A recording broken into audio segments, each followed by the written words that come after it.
Hi guys, welcome to another E3 video. Today we're looking at Ubisoft. We're going to start with Far Cry 5, the sequel to Far Cry 4, 3, 2 and 1. I'm getting a bit sick of Far Cries now because they're all the same. They're not changing. They're not listening to the fan base. For example, guys, the amount of people complaining about all the f***ing tags on the screen. You know, it's just, we don't want them. We like your game world, yes.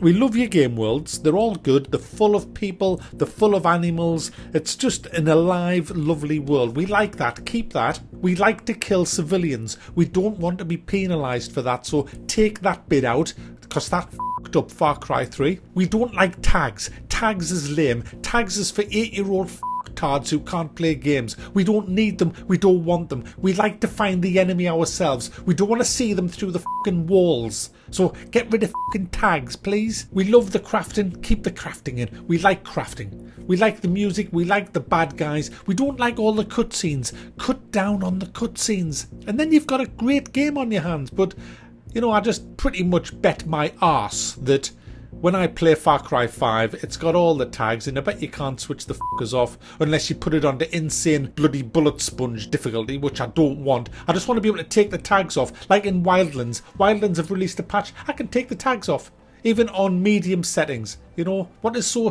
fucking hard about that? You know, get on with it. So we're going to have a look at some gameplay of Far Cry 5, guys. You get a dog in this, which is probably going to die horribly and make every gamer in the world cry. Especially all the emo girl ones. But hey, they'll cry during their stream, so they'll get lots of donations. They'll put on the emo, the mascara, guys, the dog's died. I'll never cheer up unless you start donating. I have to say, guys, as much as I don't like the setting of this redneck land, it does look pretty good. I mean, obviously this gameplay looks fucking rancid. The guy playing this, is there even a guy playing this? Is this just a setup scene for E3? Probably. It's just bring out your lies. It's probably just lies, guys, because no one plays like this. You would think the actual player was fucking constipated the way he's moving. Have you seen? He's just like moving slowly and turning. Ooh, better not move. Have a move. Make one big move. It'll come out. Just keep moving. Just clench, and keep moving slowly. That's what it actually looks like. But, you know, it does look like a decent game. I mean, obviously as well as he walked down that bank, half of them would have seen him easily, you know. But, you know, it's probably just lies for E3. But I like the idea of the plane. I like the dog, even though it's going to die horribly. I like the whole truck thing. You know, you can be Burt Reynolds and come screaming through in a truck. You know, I like all that. I like the sniping. It's probably going to be a fun 20 to 30 hour experience, this, that I'm probably going to do a playthrough of. It does look decent. I just wish it wasn't in Redneck Land. I wish it was a bit more innovation there and they listened to the fan base a bit more and got rid of all the shite that we don't want. But anyway, guys, that's Far Cry 5. And we have another game from Ubisoft. This is a pirate game. And this is multiplayer only. Well, actually, no it isn't. No it isn't. You can play single player in this, but it hasn't got a campaign. It's just kind of like bots, I believe. And I like pirate games. It's based off Black Flag. You know, remember in Assassin's Creed Wall Sticking Glue Man 4? Well, this is kind of that's what inspired this game. It was the ship combat in Black Flag. And I do like the look of this game. I don't think it's going to be the best. I don't think it's going to be better than Black Wake.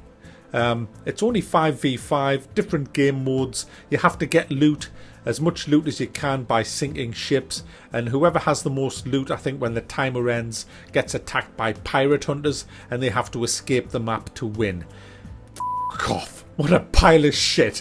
I mean, what a pile of fucking rants. Could you not think of something a bit better than that? I mean, you've got good looking combat, good looking ships. But why can't we have a big crew? Why can't this be like, I don't know, 32 players and just have like, I don't know, 10 players on each ship and just have PvP like that? So there you go, guys. That's Skull and Bones. We're going to move on to land now. Land, air and water, I guess, with the Crew 2, guys. Now, the Crew 1 was a bit of a disappointment. It's, again, this is all opinions. I love driving games. I love open world driving games. I went to bed every night with Test Drive Unlimited 2. Loved that game. I love Test Drive Unlimited 1 as well. Great games. I like the early Need for Speed games. Brilliant games. But The Crew was just like a UI nightmare. It was just like everything on your screen all over this place, and it was an unrealistic, just kiddies game. It was a very childlike game. For example, just to compare Test Drive Unlimited 2 to The Crew, in TDU2 you had a house and you had to earn money to buy cars. To buy cars you had to go to the fucking showroom and buy the car at the showroom and drive it out of the showroom. There was none of this magic shit going on, and then you drive your car back to your house and put it in the fucking garage.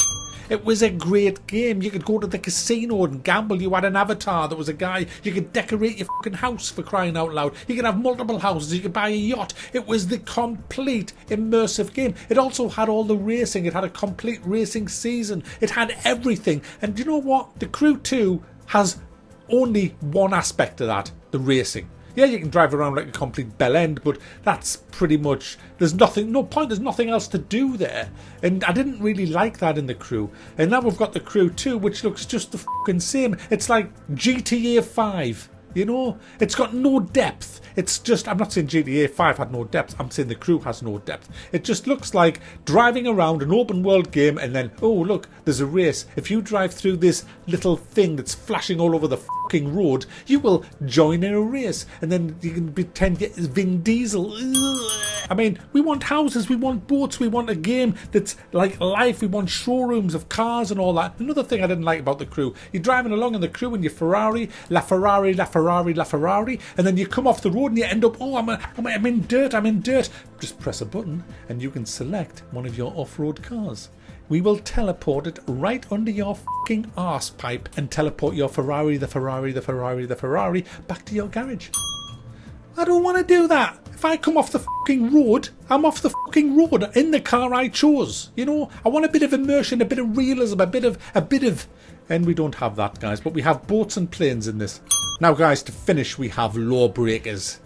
You've never seen, I guarantee you've never seen anything like this, guys, except for every other first-person shooter that's been launched in the last 2 years. Yes, guys, it's another fucking Overwatch game.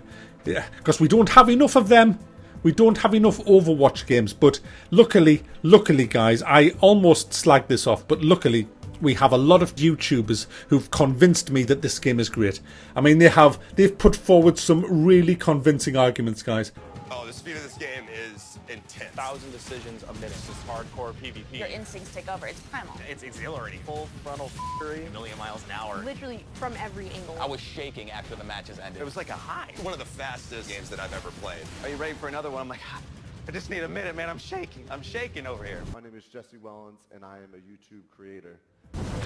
I was ready to slag this off, but now I've pre-ordered 20 copies of it, guys. I've pre-ordered 20 copies, and I'm subscribing and liking to all of those honest YouTubers who are promoting this in this video. You've got to love E3, don't you? You've got to love E3. Honestly, you thought politics was corrupt. Fucking hell. Politics doesn't get a look in with E3. Mechanically, it requires a lot of aim. Fucking hell. The gaming industry's fucked, guys. It's fucked. It's fucked. I can't fucking see. It's fucked. It's totally fucking fucked, guys. The gaming, listen, shh, I've got to be careful. They're everywhere. They've got the cameras all over, guys. They're watching everything that you do. These people, they can't be bargained with. They can't be reasoned with. They have the hearts and the minds of all the young people. They are brainwashed, guys. They will do anything. They don't know what they do. Really wild and insane. I am literally under the map. They don't know what they do. Yeah, it's a great game. But all right, all set aside, I'm a YouTube creator.